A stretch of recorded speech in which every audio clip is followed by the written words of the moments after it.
저희 지난주에 사마리아 여인에 대해서 살폈습니다. 기억나시나요? 한 주밖에 안 지났는데 기억이 안 나시죠? 우리가 사마리아 여인이라고 했을 때 딱 생각하게 되는 모습은 비윤의 여주인공입니다. 뭔가 가녀리고 뭔가 세상으로부터 왕따 받고 뭔가 어떤 그런 아픔이 있는 그런 사람으로 생각합니다.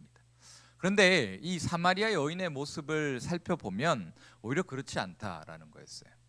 먼저는 예수님이 유대인이라는 것을 알아본 여인이었고, 또 두 번째로는 예수님이 말씀하실 때 조곤조곤 반박하는 모습. 그러니까 예수님이 알지 못하는 것을 얘기하셨을 때마다 그 여인은 그거 그렇게 생각합니다. 이거 이런 거예요. 그렇지 않습니까? 라고 하는 그런 반박하는 모습, 대답하는, 그러니까 뭔가를 알고 있는 듯한 모습을 보여주었다라는 거예요. 또 사마리아 여인이 예수님을 만나고 나서 동네로 뛰어가서 동네 사람들에게 말해요. 내가 했던 것을 그대로 하고 있는 사람이 있으니 내가 그를 만났다. 그랬을 때 동네 사람들이 누구에게로 나왔습니까? 예수님에게로 나왔다라는 거예요. 그러니까 이 사마리아 여인이 만약에 영향력이 없고 뭔가 비운의 여주인공이고 뭔가 사람들로부터 외톨이로 그렇게 치부받던 사람이라면 이 여인이 동네로 들어가서 내가 예수를 만났다, 그리스도를 만났다라고 했을 때 사람들이 그 여인의 말을 듣지 않았을 것이다라는 거예요. 그런데 모든 동네 사람들이 그 여인의 말을 따라서 예수님에게 나오는 모습, 이 모습을 보게 되면 이 사마리아 여인은 뭔가 굉장한 영향력을 끼치는 사람이라는 거예요. 그녀는 의도적으로 혼자 외톨이로서의 삶을 살았고, 그녀는 의도적으로 사람들이 아무도 없을 그때에 물을 기르러 나왔다라는 거예요. 그게 왜인지는 성경이 밝히고 있지 않지만 그 여인의 모습을 볼 때 그랬다라는 거예요. 마치 니고데모와 같이, 그리고 우리가 너무나도 잘 아는 그 삭개오와 같이 아무도 없을 때 예수님을 보러 오는 사람들의 모습을 우리는 떠올리게 된다라는 거예요. 그러면서 우리는 그러면 사마리아 여인이 이 이야기를 통해서 사도 요한은 어떤 메시지를 던지려고 했는가라고 했을 때 바로 제자들을 위한 이야기였다라는 거예요. 제자들이 예수님을 따르기 위해서 그물도 버리고 자신들이 가지고 있던 그 소유 모든 것을 버리고 예수님을 따랐을 때 그 제자들에게 주어지는 보상은 무엇이었는가라는 거예요. 무엇을 받았습니까? 제자들이 아무것도 못 받았죠. 예수님께서 행하시는 것을 보면 누구와 함께 해요? 그 당시 권력을 쥐고 있던 바리새인들, 서기관들과 함께 식사하시고 자리를 만들어서 얘가 내 수제자 베드로입니다, 얘 좀 잘 봐주세요, 이렇게 얘기했나요? 그렇지 않았죠. 예수님은 오히려 그들과 등을 지시는 모습을 보이셨어요. 그러면서 예수님께서는 고아와 과부와 굶주린 자를 함께 하셨어요. 그 말은 뭐냐면 제자들이 볼 때에 이거 예수님 잘못 따라왔나? 라는 생각을 할 수 있는 상황이다라는 거죠. 분명 예수님의 제자들이 예수님을 따를 때 예수님이 제자들에게 뭐라고 하셨어요? 내가 너를 사람을 낚는 어부가 되게 해줄게 라고 큰 포부를 밝히셨어요. 그런데 지금 제자들이 하고 있는 행동은 뭐냐면 예수님 옆에서 음식을 사러 가고요, 예수님 옆에서 예수님이 굶으시는 장면을 바라보고 있어요. 그러면서 자기도 손가락 빨면서 굶고 있는 상황이라는 거죠. 그런 상황 가운데 예수님은 지금 사마리아 여인과의 대화를 통해서 사마리아 여인이 보여주는 그 모습을 통해서 예수님과 함께하는 것이 어떤 가치가 있는가라는 것을 보여주신다라는 거예요. 그것이 뭐냐면 바로 예배하는 자가 영과 진리로 예배할지니라 라는 이 엄청난 소식을 예수님께서는 제자들에게 들려주려고 하셨다라는 거예요. 그렇기 때문에 사마리아 여인이 수가라는 동네로 들어갔을 때 마침 그때 제자들이 왔을 때 예수님이 제자들에게 뭐라고 하냐면 자, 이제부터 추수할 때가 올 거예요. 너희가 심지도 않았고 뿌리지도 않았고 무언가 노력하지도 않았는데 추수하는 것을 경험하고 바라보게 될 거야 라고 말씀하셨다라는 거예요. 그리고 놀라운 일이 일어납니다. 어떤 일이요? 수가라는 동네에 사는 모든 사람들이 예수님 앞으로 나오고 있는 장면을 지금 예수님과 제자들이 바라보고 있었다라는 거죠. 이것이 사마리아 여인이 말해주려고 하던 바였어요. 사도 요한이 사마리아 여인과 예수님의 대화를 통해서 제시했던 그 놀라운 예배의 현장의 모습이었습니다. 그리고 오늘 본문은 계속해서 이어집니다. 예수님께서 43절에서 45절에서 이렇게 얘기하세요. 이틀이 지남에 예수께서 거기를 떠나 갈릴리로 가시며 친히 증언하시기를 선지자가 고향에서는 높임을 받지 못한다 하시고, 갈릴리에 이르심에 갈릴리인들이 그를 영접하니 이는 자기들도 명절에 갔다가 예수께서 명절 중 예루살렘에서 하신 모든 일을 보았음이러라 라고 기록합니다. 오늘 보면 43절에서 45절은 앞에 있었던 사마리아 여인과의 사건을 계속해서 땡겨오고 있어요.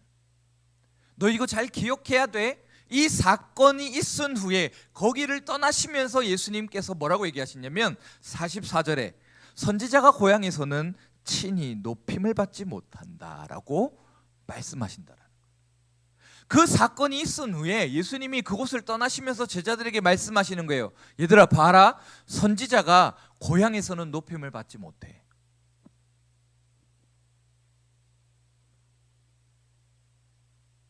그렇게 말씀하신다.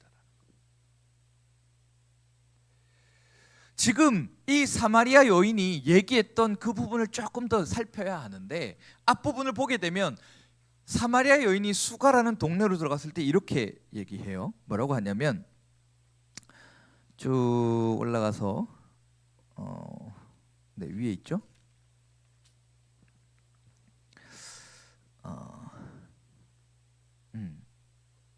이렇게 얘기합니다. 29절에 내가 행한 모든 일을 내게 말한 사람을 와서 보라라고 얘기합니다. 그러니까 이전에 이 여인을 오늘 본문 43절, 44절은 무엇으로 묘사하냐면 선지자로 묘사하고 있어요. 지금 이 여인이 혼자 물을 기르러 나왔던 것이 왜인가라는 것의 모든 궁금증을 44절은 선지자라는 말로써 딱 설명해 줍니다. 그러면서 그 여인이 수가라는 동네에서 뭘 해왔다라고 증언하냐면 자기가 해왔던 증언을 그대로 말씀하시고 보여주신 그리스도가 여기 있다라고 하는 그 말을 통해서 우리는 보게 되어진다. 지금 마치 이 사마리아 여인을 오늘 본문에서 예수님은 뭐라고 표현하시냐면 저 사람이 선지자인데 지금까지 그 여인이 자신이 사는 동네에서 수많은 것을 보여주고 수많은 것을 행했지만 사람들이 그녀를 따르지 않았다라는 거예요. 그녀의 말을 듣지 않았다라는 거예요. 그러면서 우리는 어떤 여인을 생각하게 되냐면 이 당시의 배경으로서 우리는 드보라라는 그 여선지자의 모습을 생각하게 됩니다. 드보라 아십니까? 드보라가 어떤 사람이에요? 누구죠? 모릅니까? 그럼 드보라에 대해서 또 설명을 좀 하고 사사기 4장을 보면 드보라라는 여선지자가 등장합니다. 사사기가 어떤 시대였어요? 사사기는 자기의 소견에 옳은 대로 행했던 시대입니다. 왕이 없어서 자기의 소견에 옳은 대로 행했던 시대예요. 그런데 이 시대가 어떤 시대인가 했을 때 여호수아에서 가장 절정을 탁 치닫고 가나안을 점령하면서 하나님께서 약속하신 그 땅 가운데서 모든 것을 다 이룬 것과 같은 그 들뜬 상태에서 이 사사기의 시대를 맞이하게 돼요. 온니엘이라는 그 완벽한 사사를 기점으로 해서 점점 이스라엘이 기울기 시작하는데 그 다음 등장하게 되는 사사가 바로 이 드보라입니다. 이스라엘은 하나님을 믿어야 하는데 하나님을 따라야 하는데 그렇게 하지 않아요. 왕이 없었기 때문에 하나님을 왕으로 인정하지 않았기 때문에 그들은 자기가 원하는 대로 살아갔던 시대예요. 그러다 보니까 이 드보라의 시대는 어떤 시대냐면 이스라엘을 치러 오는 적군은 철병거가 900대가 있는 그 어마어마한 대군을 이끌고 온다면 이스라엘은 왕도 도망가고 장군도 숨고 그렇게 모두가 다 뒤로 물러나고 있는 상황이라는 거예요. 전쟁을 치르면 누가 이겨요? 당연히 이스라엘을 치러 온 그 왕이 이기겠죠. 그때 이 누가 등장하냐면 그때 유일하게 하나님을 향해서 손을 들고 하나님의 말씀을 전하는 사람이 있는데 그게 누구냐면 한 여인, 바로 이 드보라 선지자였다라는 거예요. 드보라가 얼마나 답답했으면 왕을 찾아가서 얘기해요. 하나님께서 그 적군 철병거 900대를 이끌고 오는 그 장군을, 그 왕을 당신에게 주셨습니다.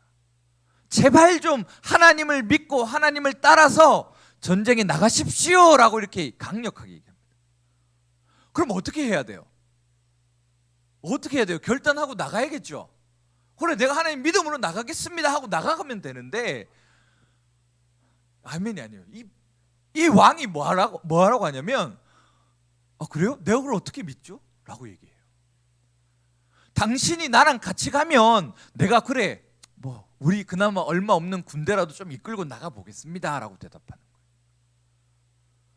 이스라엘의 상황이 어떤 상황이냐면 아무도 하나님을 보지 않고 있었다.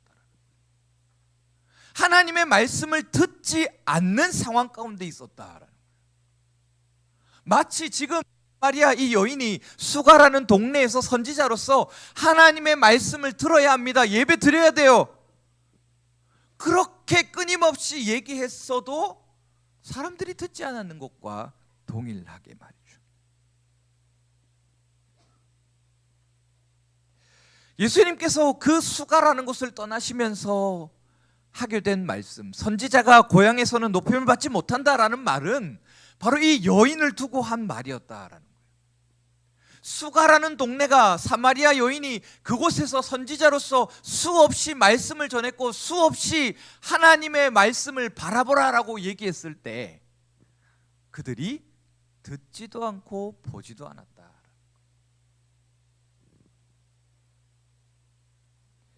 하나님을 신뢰했어야 하는 백성들이 하나님을 신뢰하지 않고 하나님을 신뢰하라는 그 선지자의 말도 귓등으로도 듣지 않는 그 이스라엘 백성들을 향해서 예수님께서는 말씀하고 계신다라는 거예요. 선지자가 고향에서는 높임을 받지 못한다라고 말이죠. 자, 그러면서 오늘 본문에는 굉장히 상반되는 모습을 하나 보여줍니다. 45절에 갈릴리에 이르심에 갈릴리인들이 그를 영접하니 이는 자기들도 명절에 갔다가 예수께서 명절 중 예루살렘에서 하신 모든 일을 보았음이더라 라고 기록합니다. 놀라운 일이 일어났어요. 분명 예수님께서 뭐라고 하셨냐면 선지자가 고향에서는 높임을 받지 못한다. 그렇게 예수님이 우물가에 있을 때 수가라는 모든 사람들이 그것을 바라봤겠지만 아무도 나아온 사람이 없었는데 사마리아 여인이 변화된 것을 보면서 사마리아 여인이 자신감에 벅차올라서 마을을 향해 뛰어갔고 그곳에서 선포한 말씀을 들었을 때 그때 사람들이 나와왔던 것, 그리고 뭐라 그래요? 예수님과 함께 하면서 내가 너의 말을 들어서가 아니라 우리가 예수를 바라보았기 때문에 믿겠다, 믿고 있다라고 말했던 그 말과 같이 오늘 본문 45절은 기록하는 거예요. 갈릴리에 가셨는데 갈릴리 사람들이 예수님을 영접하기 시작했다라고 말이죠. 놀라운 일이 일어났습니다. 분명 예수님을 영접하는 사람이 많지 않았어요. 수가라는 동네에서 사마리아 여인이 영접받지 못했던 것처럼 예수님을 향해서 보지 않았으면 나오지 않았을 사람들이라는 거예요. 그러면서 45절은 하나의 단서를 답니다. 그게 왜 갈릴리 사람들이 예수님을 믿으러 왔는가라고 말이죠. 명절 중에 예수님께서 행하시는 것을 보았기 때문이다. 45절까지 해서 앞에서 있었던 사마리아 여인과 그 연장선에서 45절은 계속 이야기가 되어집니다. 그리고 나서 진짜 반전의 이미지를 하나 보여주는데, 그게 바로 이 46절부터 54절에 기록되어 있는 왕의 신하의 모습이에요. 자, 오늘 본문이 기록된 장소적 배경으로서 뭐라고 얘기하냐면 가버나움 사람이다라고 얘기합니다. 예수님께서 갈릴리 가나에 이르렀을 때 어디서부터 사람이 왔다고 얘기해요? 가버나움에서부터 왔다라는 거예요. 이 가버나움이 어떤 곳이냐라고 하면 로마 황제가 로마 전역을 통일시키면서 업적을 남겼던 사람들, 군인들에게 하사한 땅이 바로 이 가버나움이에요. 그렇기 때문에 가버나움은 가장 최고의 도시입니다. 로마에서 가장 모든 사람들이 존경하고 모든 사람들에게 있어서 영향력을 주는 곳이 바로 가버나움이에요. 내가 가버나움에 삽니다라고 하면 무엇과 같냐면 내가 강남에서 살아요라는 것과 같다라는 거예요. 어떤 느낌이에요? 나 강남에 살아요. 어떤 느낌이에요? 몰라요. 제가 강남에 안 살아봐서 모르겠는데 강남에 살아요라는 느낌 어때요? 대도시. 강남 하면 가장, 특히 한남동 하면 가장 부자들이 사는 곳이잖아요. 그 말은 뭐예요? 내 부모님이 금수저예요 라는 말이에요. 금수저. 지금 내가 가버나움에 삽니다라는 말은 내가 로마에서 어디를 가든 모든 사람이 내 이름 하나 들으면 존경해줘요 라는 거예요. 존중받고요, 어디를 가든지 내가 가버나움에서 왔습니다라고 하면 모든 사람들이 머리를 숙여서 황제를 대하듯 대해주는 그 사람이 바로 나라는 거예요. 그런 사람이 지금 가버나움에서부터 예수님을 만나러 왔다라는 거예요. 상상이 되십니까? 가버나움이 금수저인데 금수저가 지금 여러분들을 만나기 위해서 그 먼 곳부터 여기까지 찾아왔다라는 거예요.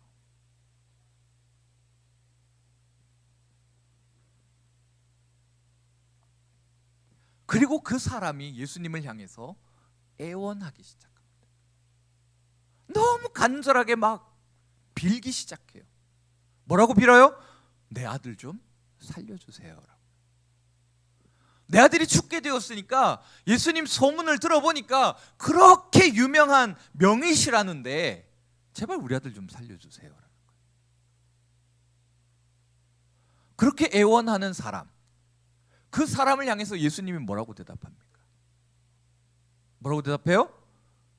너는 못 보면 못 믿지? 너는 꼭 그렇더라. 봐야 믿더라 라는 거예요. 봐야 믿더라. 어떻게 그 믿음이 보지 않고 믿을 수 있어야 되는데 너는 보아야 믿느냐라고 꾸짖으세요. 사실 이걸 이제 이 왕의 신하를 향해서 꾸짖으시면 안 되는데 그 사람 이방 사람이거든요. 예수님을 찾아온 것만 해도 대단한데 예수님은 그를 향해서 그렇게 꾸짖으시는 거예요. 보지 않으면 믿지 못하는구나 라고 말이죠. 그러자 신하가, 왕의 신하가 얘기합니다. 뭐라고요? 내 아들이 죽기 전에 제발 함께 가서 고쳐주십시오. 그렇게 얘기하죠. 그러고 나서 예수님은 정말 뜬금없이 얘기하세요. 뭘 얘기하세요? 가라, 내 아들이 살아있다 하니라 라고 말해요. 어때요? 지금 누가 찾아왔어요? 왕의 신하니까 굉장한 권력자예요. 가버나움에서도 내노라 하는 그런 권력자예요. 말 한마디에 예수님부터 시작해서 모든 사람을 다 할 수 있는 그런 권력자예요. 그런 그가 왔습니다. 예수님을 향해서. 예수님 제발 가서 우리 아들 좀 살려주세요. 살리는 거 보여주세요 라고 얘기했어요. 그런데 예수님 뭐라고 하냐면 못 보면 못 믿니? 안 보고 믿으면 안 되겠니? 그렇게 얘기하시는 것도 벅찬 일인데, 부담스러운 일인데 다시 한 번 더 정중히 제발 우리 아들을 위해서 함께 내려가서 살려주세요 라고 얘기할 때 가라, 너가 늘 살아있다 라고 대답하신다. 그런 여러분들을 향해서 이런 일이 일어났다면 어떡하시겠어요? 갈 수 있겠습니까? 가실 수 있겠어요?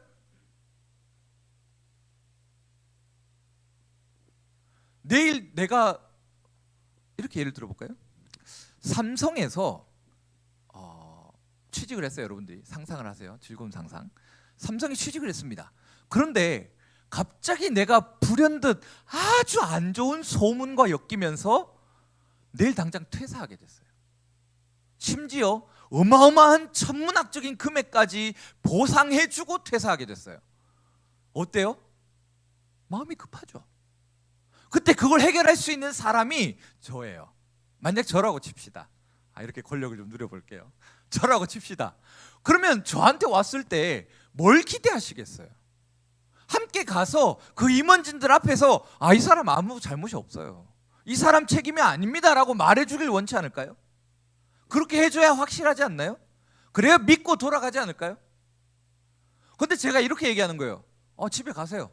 제가 얘기해 놓을 테니까 집에 가시면 내일 알아서 될 겁니다.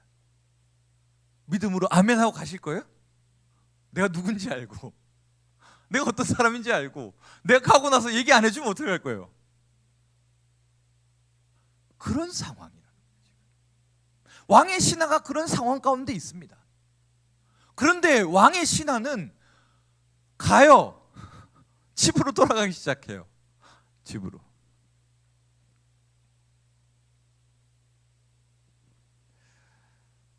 지금 오늘 본문은 보고 믿는 사람들과 보지 않고 믿는 사람의 이 두 가지 모습을 대조해 보여줍니다. 앞에서 사마리아 여인부터 해서 쭉 사마리아 지역의 사람들, 니고데모, 그리고 수많은 예수님의 제자들, 그런 사람들로부터 해서 계속 그들이 예수님을 따라다니고 예수님을 믿는다고 했을 때의 공통되는 모습은 무엇이냐면 보고 믿었다라는 거예요. 보아야 믿었다라는 거예요. 지금 예수님께서 이 왕의 신하를 향해서 보지 않으면 믿지 못하는구나라고 하신 말씀은 왕의 신하를 향해서 하는 말이 아니라 앞에 있는 사람들을 두고 하시는 말씀이라는 거예요. 어떤 사람들이에요? 믿는다고 고백하는 사람들. 내가 예수님을 믿습니다라고 말하는 그들을 향해서 예수님은 저들은 보지 않으면 믿지 못한다라고 그렇게 안타까워하신다는 거예요. 그리고 오늘 본문은 보지 않고 믿었던, 믿음으로 돌아갔던 그 왕의 신하의 이야기를, 결말을 이렇게 맺습니다. 내려가는 길에서 그 종들이 오다가 만나서 아이가 살아있다 하거늘 그 낫기 시작한 때를 물은즉 어제 7시에 열기가 떨어졌나이다 하는지라. 그의 아버지가 예수께서 내 아들이 살아있다 말씀하신 그때인 줄 알고 자기와 그 온 집안이 다 믿으니라.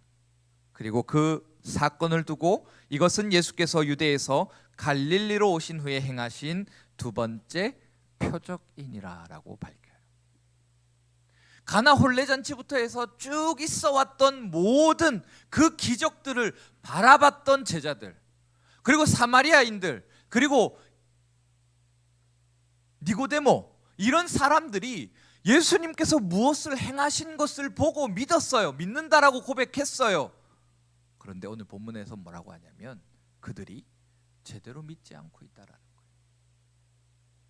믿어야 할 사람들이 보는 것에 쫓아서 보는 것만을 자꾸 찾다 보니까 오히려 더 믿지 않고 있다라는 거예요.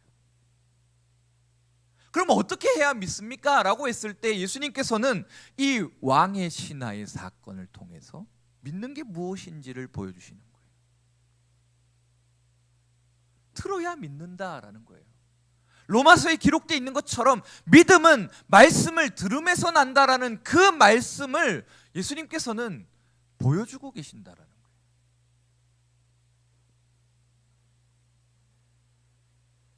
그렇다면 사도 요한은 왜 2세대 그리스도인들을 향해서 믿음을 보지 않는 것으로 연결하는 걸까요? 왜 왕의 신하의 그 모습을 통해서 이게 진정한 믿음이다라고 왜 강조하는 것일까요? 우리는 믿음을 생각할 때 거창한 것을 꿈꿉니다. 왜요? 그런 말씀이 있으니까. 너에게 작은 믿음이 있으면 이 산을 향해서 저 산으로 옮겨가라 라고 하면 어떻게 옮긴다고요? 옮겨간다. 그런 말씀이 있기 때문에 우리는 믿음이라는 것을 딱 생각했을 때 뭔가 굉장히 고차원적이고 우리를 뛰어넘는 그런 판타지로 이해합니다. 그런데 예수님은 지금 얘기하시는 거예요. 믿음은 나와 함께하는 것이다. 예수님과 함께 있는 것이 믿음이다라는 거예요. 예수님이 눈에 보이든지 보이지 않든지 예수님이 나와 함께 하신다라는 것을 믿는 것이 믿음이다라는 거예요. 그렇기 때문에 우리는 현실 속에서 믿음을 찾아야 한다라는 거예요.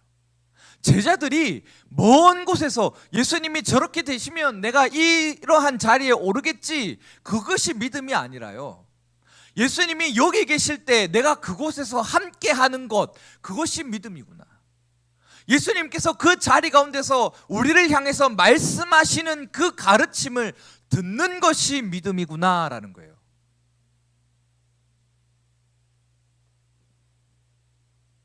들어야 믿음이다라는 거예요. 들어야 믿음. 왜 보는 것이 믿음이 아닐까요? 왜 들어야 믿음일까요? 왜 그럴까요? 한 가지 예를 들면, 여러분들이 게임에 집중할 때 소리가 들립니까? 소리가 들리십니까? 안 들립니다. 소리에 집중할 때 못 보십니까? 볼 수 있어요. 이게 우리라는 거예요. 우리는 보기를 원하는 그 순간 우리는 우리가 보고 싶은 것만을 보게 되고, 우리가 보고 싶은 것을 보기 시작하는 그 순간 우리는 바른 소리를 듣지 못하기 때문에, 예수님께서는 제자들을 향해서 보여주시기도 했지만 그 모든 것을 보여주시고 난 후에 반드시 가르치셨어요. 설명해 주셨어요. 들려주셨어요. 끊임없이 제자들을 향해서 자신의 가르침을 설파하셨어요. 들려주셨다라는 거예요. 오늘 본문을 보면 예수님께서 행하신 것을 지금까지 봐왔던 제자들의 모습이 바뀌지 않았어요. 언제 제자들이 바뀝니까? 라고 했을 때, 예수님을 보고 있는 것에서 벗어나서 예수님을 못 보게 되었을 때, 예수님의 소리를 듣게 되었을 때 제자들은 바뀌기 시작한다.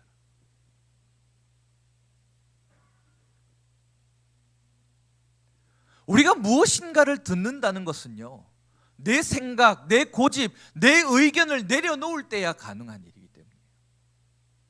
우리가 보는 것은요, 안 보고 싶은 것을 안 볼 수 있어요. 왜? 눈 감으면 되잖아요. 이거 안 볼 수 있잖아요. 그래서 지금 많은 분들이 눈을 감고 계신데, 네. 이해를 못 하셨군요. 알겠습니다.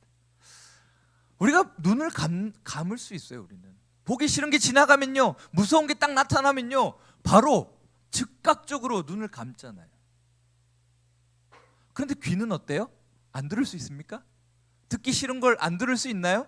이 공간에 있는데 제 음성, 제 목소리를 안 들을 수 있는 분이 계신가요? 있나요? 아무도 없어요.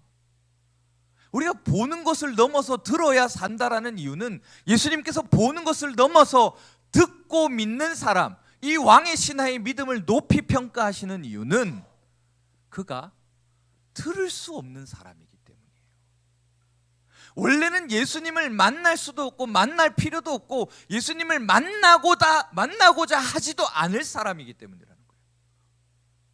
이 사람은 가버나움에서 내노라 하는 사람이라니까요. 당시에 이 가버나움에서 유명한 의사 아무도 안 불러봤을까요? 야, 내 아들 좀 고쳐라고 하면 수많은 사람들이 달려들어서 그 사람 앞에 잘 보이려고 고치려고 했을 사람이에요. 부족한 게 없는 사람이에요. 이 사람의 인생에서 손가락 하나로 안 되는 게 없는 사람이라는 거예요.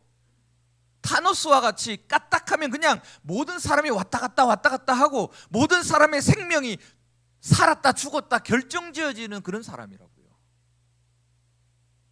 그런 사람이 예수님의 말씀을 들을 수 있을까요?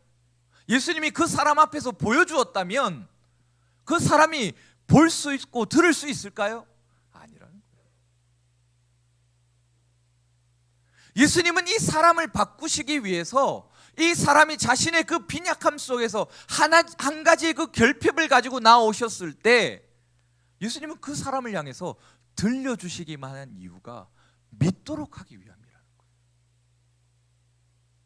이 사람이 들을 수 없는 것을 듣게 되었을 때 이 사람은 예수님을 믿게 되었어요. 변화되기 시작했어요. 그의 가족이 다 예수님을 믿는 그 놀라운 일이 일어나기 시작했다. 그렇기 때문에 오늘 본문은 이 왕의 신하가 바뀐 이 장면을 딱 기록하면서 예수님께서 갈릴리에 오셔서 행하신 두 번째 표적이다라고 기록하는 거예요. 놀라운 기적이다라는 거예요. 예수님께서 이 땅에 오셔서 행하신 두 번째 굉장히 의미 있는 하나의 역사적 사건을 일으키셨다라는 거예요. 우리의 믿음에 있어서 아주 지대하고 중요한 영향력을 끼칠 하나의 사건이 바로 이 왕의 신하의 아들이 고침받은 사건이라는 거예요. 말씀을 맺겠습니다. 우리는 오늘날 우리의 시대는 내가 좋아하는 것을 따라가라라고 얘기합니다. 너 하고 싶은 거 해라. 그게 오늘날 우리의 시대의 사조입니다. 그런데 오늘날 시대의 사조는 사사기의 말씀과 너무나도 닮아 있다라는 거예요. 내가 원하는 것, 내가 좋아하는 것, 내가 좋아 보이는 것을 쫓아가는 사람들, 왕이 없었기에, 기준이 없었기에 자기의 소견에 옳은 대로 행했더라라는 그 사사기의 말씀이 오늘 우리의 시대 속에 너무나도 뿌리 깊게 자리 박혀 있다. 그때 오늘 본문은 우리에게 얘기하는 거예요. 뭘 하라고요? 듣기 싫어도 예수님의 말씀을 들어라. 너희가 좋아하는 것, 너희가 원하는 것, 너희의 욕심이 끌리도록 하는 것, 그것이 우리를 살리는 길이 아니라는 거예요. 적어도 우리가 믿음을 얘기한다면 우리는 듣기 싫은 것을 들어야 하고 보기 싫은 것을 봐야 하고 따르기 싫은 길을 걸어가야 한다라는 거예요. 예수님을 따라서라고 말이죠. 그 가장 쉽고 가장 중요하며 가장 우리가 많이 해야 되는 그것, 말씀을 집어들고 좀 읽어라라는 거예요.